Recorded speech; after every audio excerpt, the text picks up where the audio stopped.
What up? What up? What up? We back again, man. Fly Free Sports. Another one. Abbreviated show tonight, man. My man been in the building as normal, man. We're gonna just jump straight into it, man. Yeah, man, let's do it. Yes, sir. How you feeling, Ben? I'm good, man. Good. Just good day of work. Had good stuff. It's all good. Everything is all good, man. Same on my end. Yep. Yeah, as everybody knows, we just had the All-Star break. So we just gonna do a little breakdown of All-Star weekend, man. Something light for y'all tonight. Kind of what we said going into it. You know, I think I mentioned it last week. The dunk contest is awful. The 3-point contest is the highlight of the night. Especially this year with Sabrina Ionescu and Steph Curry facing off in the man versus woman, you know, WNBA NBA battle. So how did you feel about that one, man? I found that real interesting. I saw a lot of people hating on Sabrina, talking about, oh, well, she was shooting with a smaller ball and all this other stuff. So no, I saw that on the internet too. First, my understanding was they were going to give her the WNBA line and give him the NBA line. Right. And she asked to get the NBA line. She asked to shoot from there. That's what I heard. Yeah, she did. And so I'm like, okay, well, because that was the main beef that I had was it's not exactly the same if you got different lines. It's, right. It's harder to shoot from further away. But she shot from the same line he did. Yeah. So I felt like that leveled the playing field. In terms of the equipment, okay, physically, if it's a smaller ball, it's more likely to go in if the rim is the same size, right? Right. But that's the equipment that she plays with. That's the equipment that her sport uses. Right. So and she has smaller hands, I'm assuming. Like, well, yeah, but it's so I thought about this. If you gave Steph a smaller ball, would that make him more accurate? I don't think so. No, I mean, because he's accustomed to a ball being a certain size, right. a certain weight. That his muscle memory is accustomed to knowing what those physics are. Right. If anything, it might make him. It might make it a little more difficult for him if the ball is smaller. Yeah, smaller is lighter. He's going to miss longer. He's got to try to figure out how to make adjustments, all that stuff. So that to me, that's just ignorant people talking like ignorant nigga babble. Yeah, different balls I didn't really care about because that's the equipment they use, and I don't know for sure if WNBA rims are smaller than NBA rims. If I had to guess, I would say they're the same size. So, the same size. So if they're the same size, you're still comparing apples to apples, right? Because it's the same equipment. But her wanting to shoot from the same line, to me, that's what leveled the playing field. And I mean, she put up a big number, bro. I was like, whoa. I was like, because I don't watch the WNBA, so I heard about her. Then watching her stroke it, I'm like, man, yeah, she shoot her ass off, man. I've been watching her since she was at Oregon, man. She's a hooper for sure. Yeah. So I'm like, man, she for real. No matter what happens here. And I knew it would be close. Like I knew that this wasn't no walk in the park. She could shoot. Like, this is not a normal. This is not a normal person shooting jump shots coming in, just challenging Steph Curry. Everybody was treating it like she's not a professional basketball player herself. Like they can shoot. Like shooting is shooting. Yeah. Shooting is universal. You know what I'm saying? Like that translates everywhere. It's not like she got to go out there and dunk or do some crazy shit. Like she just has to shoot the ball, which she always does. So I had heard her name. I didn't know how good she was, but I just assume if they're setting this up, she's got to be like the best shooter in their league for them to try to set something like this up, right? It's like Tiger and Phil Mickelson. Like you're not going to set up Tiger with Ben. You know what I'm saying? Like you're going to try to find equivalent, right. I don't know if she's the best in-game shooter in the WNBA, but she did win the contest, like going away, which is why Steph was like, okay, it has to be me and her. Right. Yeah. But she's a great shooter though, nonetheless. And she definitely showed it. Like, 26, that's a big number even by today's standards. It's inflated a bit years past. But then Steph just threw down 29 or 31 or something. Like 29, man. I think. Yeah. like I'm still the king, but you nipping at my heels, but I'm still the king. Like you almost felt like whatever she hit, like if she would have hit 31, he was gonna get 32. It was like one of them things. Like he's not gonna lose this. He going second. He know what he got to get. Like Yep. Yeah. So, but I mean, it's a great display. I thought it was a huge W for the WNBA. No pun intended. Getting more eyes out there and showing that these players are skilled. They are professional basketball players. Yeah, they're very good. Yeah. So I think that was a big dub for the WNBA. Yes, that was a good showing. She would have qualified for the finals in the men's contest. So that's Dame, Dame back-to-back champion now. Cat put up a little fight, and who was the other person that was in the finals? Cat and Trae Young. Yeah, it was Trae Young. Yeah. They put up a little fight, but I knew Dame was it's always weird seeing somebody over 6'8" in a 3-point contest, right? It's just it just looks weird, and like it looks like he doesn't really have to jump, Like he just so long. Yep, he just shooting. Like you don't even have to leave the ground. You just generate enough arc and force from just throwing your arms up. Yeah, so and he won in 1 year too. Yeah, it's just weird, but I mean, hey, if you're a good shooter, you're a good shooter, no matter what your body type is. So that is a fact, man. That's new NBA. I'm surprised more 6'9", 6'10" guys aren't in it, because they all shoot threes now. So it's like, what's stopping Chet Holmgren and everybody else from being in it? Yeah, I have no idea what the selection process is for that nowadays. So I don't know how they do it either. Maybe percentage. I don't know. I don't know. Idea, bro. Just random, I guess. But the skills competition. Who won the skills competition? I don't even know who won. I think the Suns team won, right? Team Phoenix. Oh, okay. Was that the right one? I didn't pay attention to half of these events because they were trash. Like I'm just I didn't pay attention to it either. What else they had? They had the a celebrity game. Yeah, the celebrity game. It's just they don't even get. This is my thing. If you're gonna do a celebrity game, get some A-listers, like some people we actually care about, like to play in these games. Like make it interesting. Like have something to talk about. Yeah, I mean, I guess they get who they can get. But I don't know. They need to revamp the whole weekend. The dunk contest. Mac McClung is now the back-to-back champion. Did you see Jaylen Brown? I did. I don't know what to say. He tried to do the D Brown and did the Jaylen Brown. This nigga dabbed. He ain't even. You can't dunk and then put your hand over your face when you land. Like what?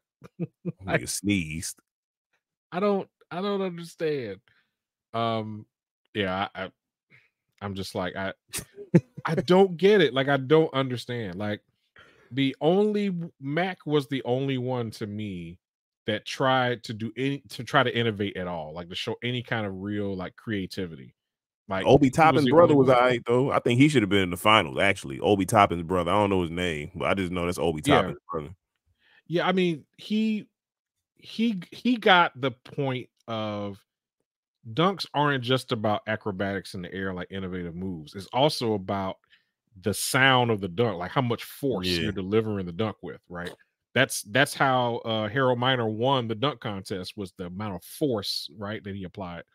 And I think that Toppin was there, like he kind of understood that. I think Mac threw him down more consistently than the others. Yeah. But it's like if I don't hear a good thud at the end of your dunk, like it just takes away, Or if you just don't do it on the first attempt, that's real like sketchy when you start doing 2 and 3 attempts. Like, if you're in your second attempt, you're at a max of a 9. I don't care what you're about to do. It's a 9 now. It's not a 10 anymore. Yep, that is a fact. So, and then obviously the game was on Sunday, and that probably was worse than the dunk contest. I didn't watch it. I just watched the highlights. I seen like bits and pieces of it because I think we were at a party or something that night. But So I saw bits and pieces, but I did see that the East scored 211 points, which is like, come on, man. It's just it's horrible. Like, like they need to start taking suggestions from people. I saw one that said they should take all the all-stars, break all of them off in teams of 3, and have like a 3-on-3 tournament with a cash prize at the end. Yeah, that would be interesting. So I heard someone say have the winner win home court advantage for their conference in the finals.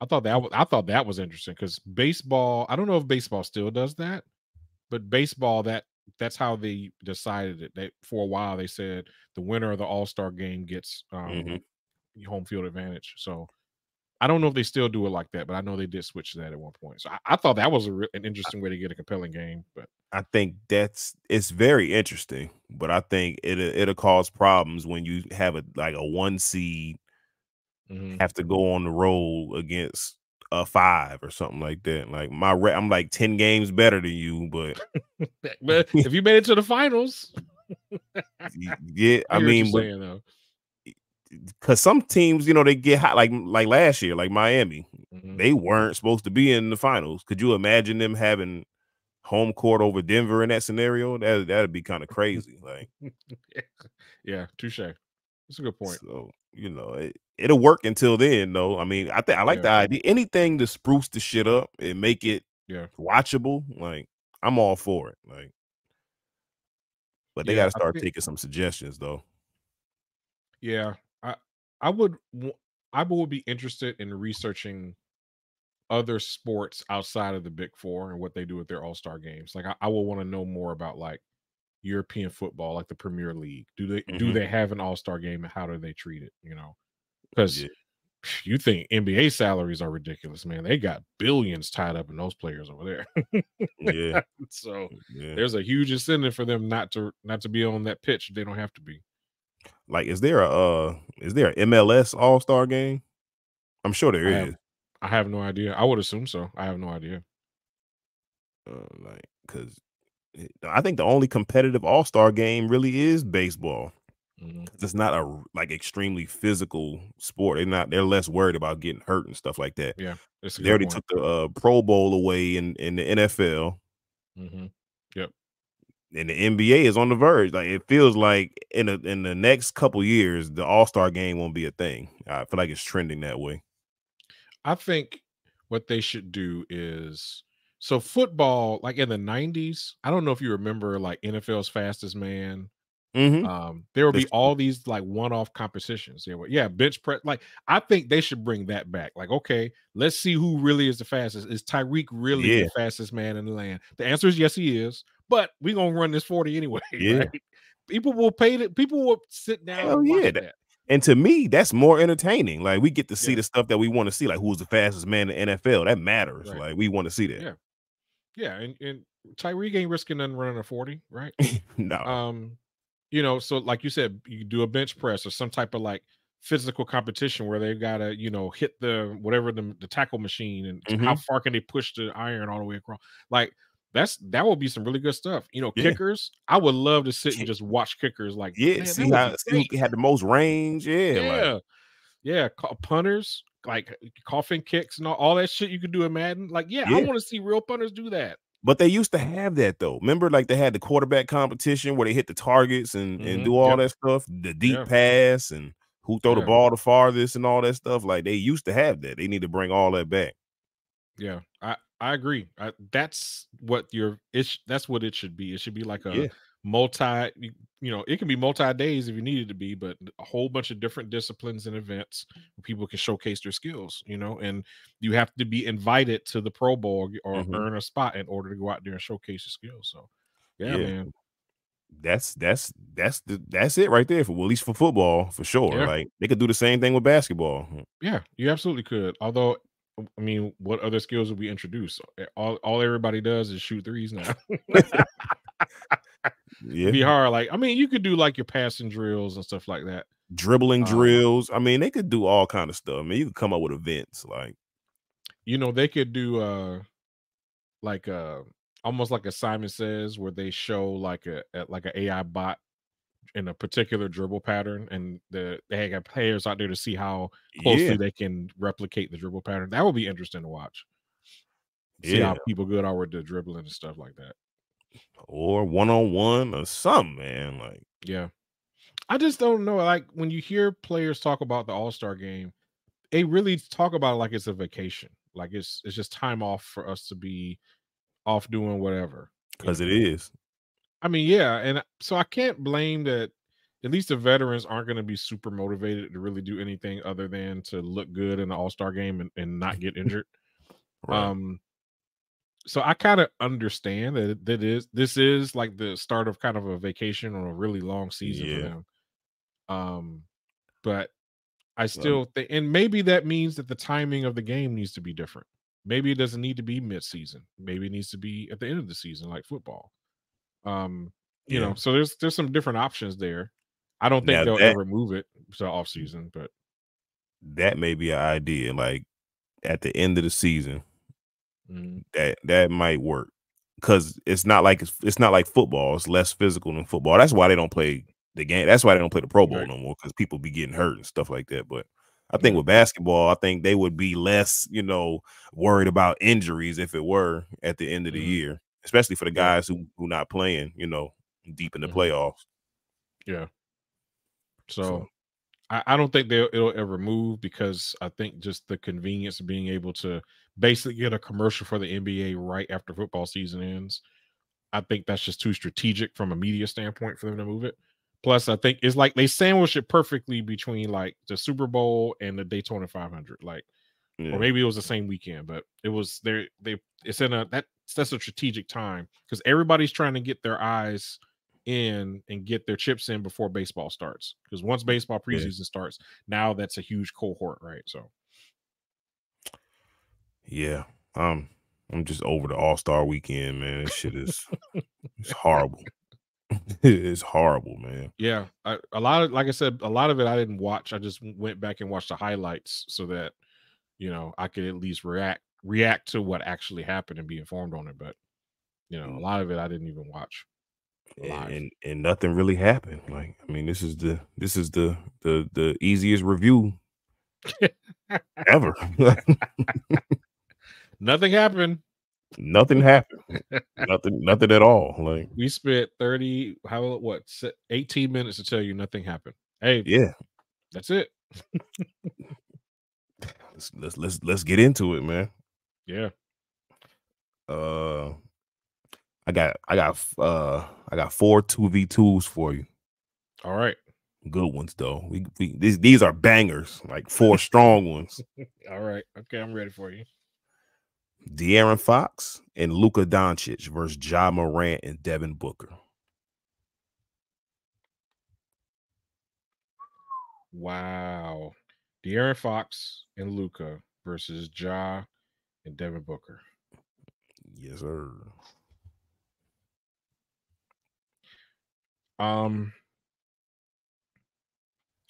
Man, that's hard. That's hard.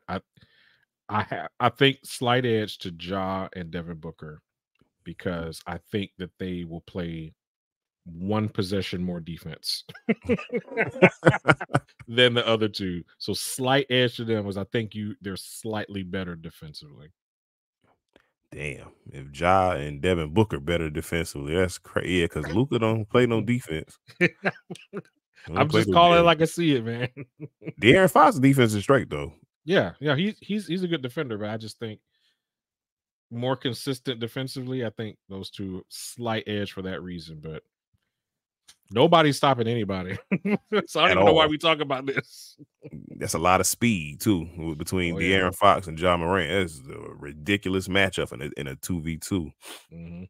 But I agree though. I'd take them by a slight margin, because Devin Booker be getting destroyed by Luka every time they play. I don't know what they playing tonight. Matter of fact, I don't know what's going on right now. I know the game is on, but the Suns were up the last I saw the score. But I mean, Luka usually just destroys Devin Booker for whatever reason. I don't know. I don't think they like each other too much. Oh, I'm sure they're. I mean, massive egos, big rivals, all that stuff. But I mean, just the size difference, man. Like Luka's just he's so big. It's like, damn. And Devin Booker's a great player. So to see him get dominated in that matchup like that is crazy to me. Yeah. 63-60 at the half. Who up? Suns? Suns are up by 3. Devin's got 16. Luka's got 21. See? Cooking. It's gonna be a 40. It's gonna be a 40 piece. Oh, yeah. He's gonna hit at least 45. That's crazy. Every time he play that nigga. Ridiculous. But yeah, I got Ja and Book too. Yep. I think you'll like this one. Tyrese Maxey and Nikola Jokic, and Jamal Murray and Joel Embiid. I do like it, and I already know what pair you're gonna pick. But all right, so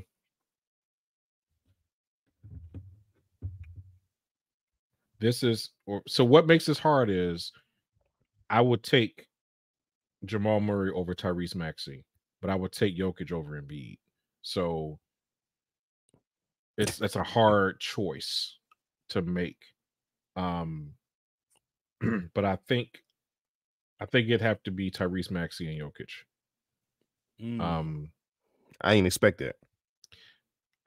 It's like I said, it's not an easy choice. I think that I just think that Jokic is just more consistent, clutch down the stretch, gonna get that bucket. I think he's just more consistent at doing that. And I think that Maxey, his style of play is more complementary for a player like Jokic than Jamal Murray would be for Embiid. So that's a damn good observation. I think I would go the other way. Just for the fact that, the majority of the time when Embiid and Jokic play, Embiid does get the better of the matchup. I hate to say it because you know how I feel, but he does get the better of that matchup more times than not. And like you said, I think Jamal Murray is better. I think Maxey has more potential. I think his ceiling is higher than Jamal Murray. Yep. But I think currently Jamal Murray is the better player. So with that in mind, putting those two together is more dynamic. Like I know what I'm getting out of both of them against that particular matchup. So I think I had to go with Murray and Embiid. Okay. I think Jokic will have a hard time guarding Embiid in that type of game without the help. Okay. So yeah, I'll go with them. But not an ass whooping by any means, though. No, it's gonna be great to watch for sure. Yeah. Yeah, this one is interesting too. LaMelo Ball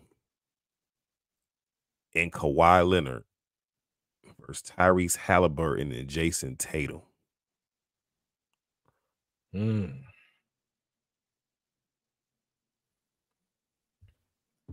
Wow. Wow.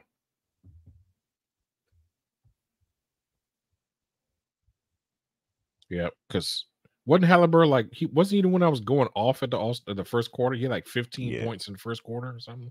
Yeah, Halliburton be going crazy. People starting to say he's like what LaMelo think he is. That's like the running joke right now. Like he's what LaMelo supposed to be. Oh, okay. Yeah, this is tough. But I gotta go with Kawhi, man. Kawhi and LaMelo. I think Kawhi is the best player of the four, and I just I can't pick against that team that's got Kawhi on it. Yeah. Just to play devil's advocate, Jason Tatum, I think his length gives Kawhi problems in that matchup. I make no mistake about it. He's another guy I'm not really too fond of as a basketball player, but he is a matchup problem for most guys in the league. Yep. There ain't too many guys that could just guard him one-on-one. Even though I think, like I said all before, he settles a lot for outside shots. He doesn't put enough pressure on the defense. But like I said again, in this type of setting, it is a problem for anybody.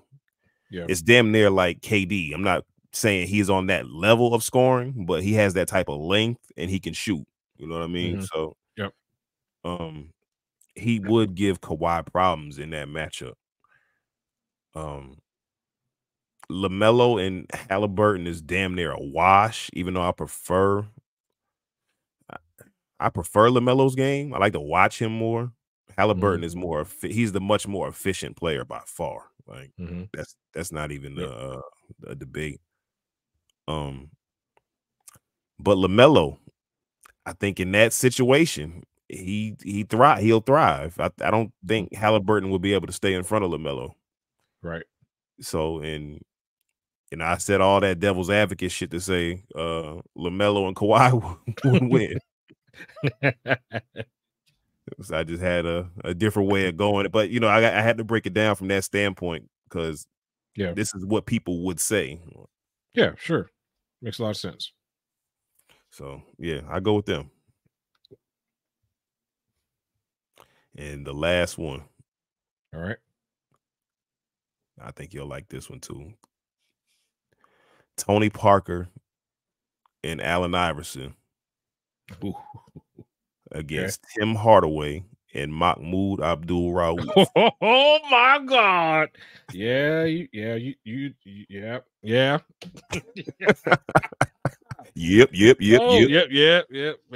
Man.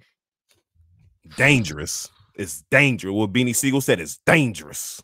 I mean this legitimately. I think that I have to say tie because I don't think that. Here's why. I don't see Mahmoud Abdul-Rauf or Allen Iverson conceding defeat.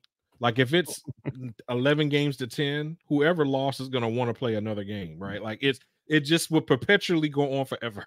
Battle to the death. To the death, man. It's like, Jordan playing pickup games. Like you're not done playing until he wins. Like this is a best of 35. Like, we not bullshitting out here. Like exactly. So now, I mean, this is if I have to pick a pair.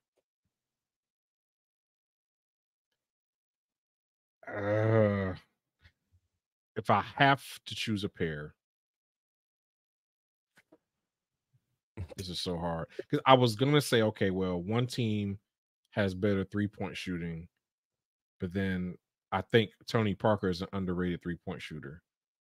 And I can't give Mahmoud credit for what he did in college. I have to view him his NBA career, not necessarily how much I loved him in college. So, I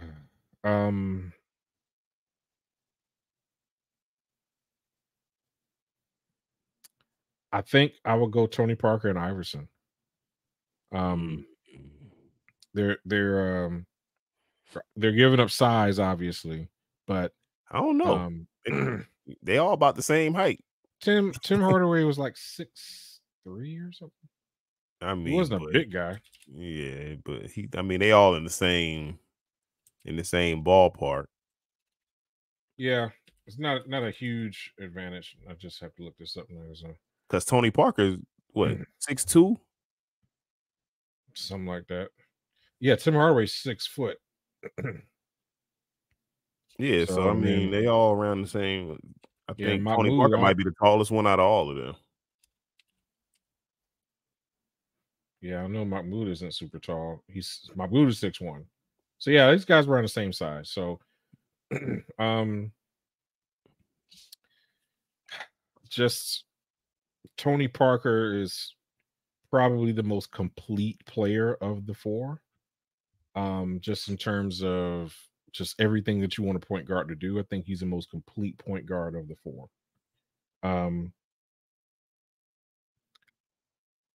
Iverson is the best player out of these four. Yeah. And so if I have a team with the best player and the most complete player, that team wins. Yeah, I'm not gonna argue with you, man. And I'm damn sure not picking against my favorite player all time. Yeah, I do that. Yeah, I can't do it. But what I will say though, Allen Iverson can't guard either one of them one-on-one. Right. Like his like that's a lot of ball handling, a lot of quickness. Mm-hmm. That's a lot to deal with, man. I don't give a damn which one of them has the ball. They're gonna make something happen.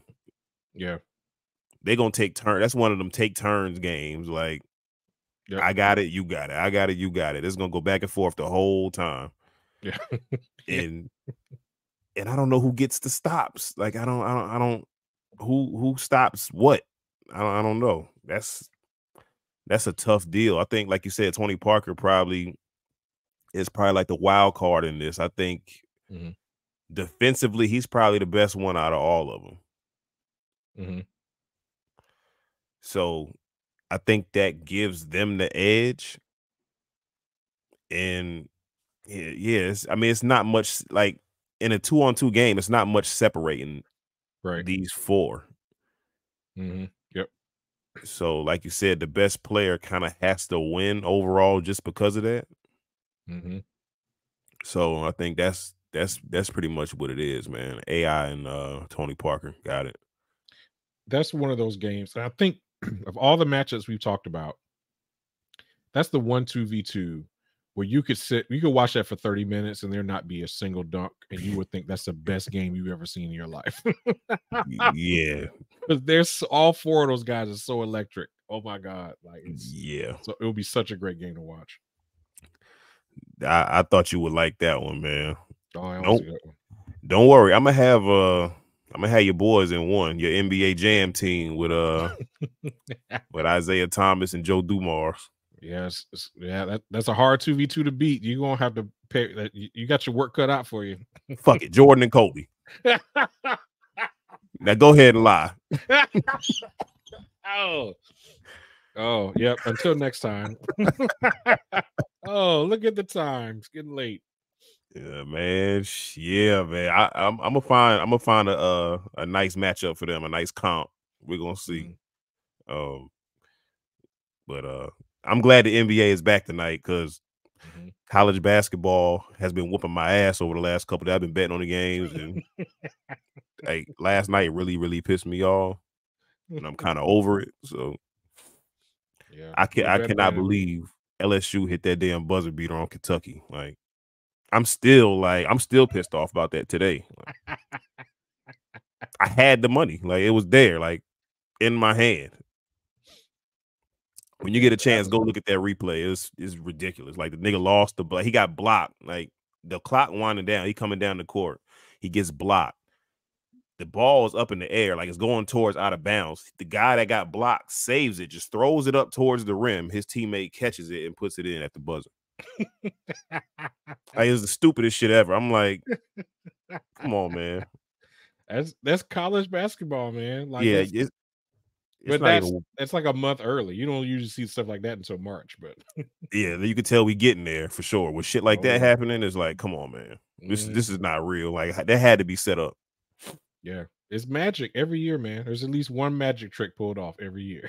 That game pissed me off so bad last night. I went to bed mad as hell. Like, my boy Rob Dillingham.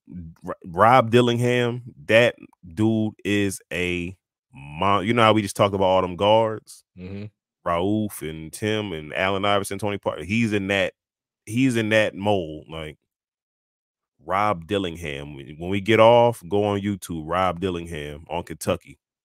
I look him up.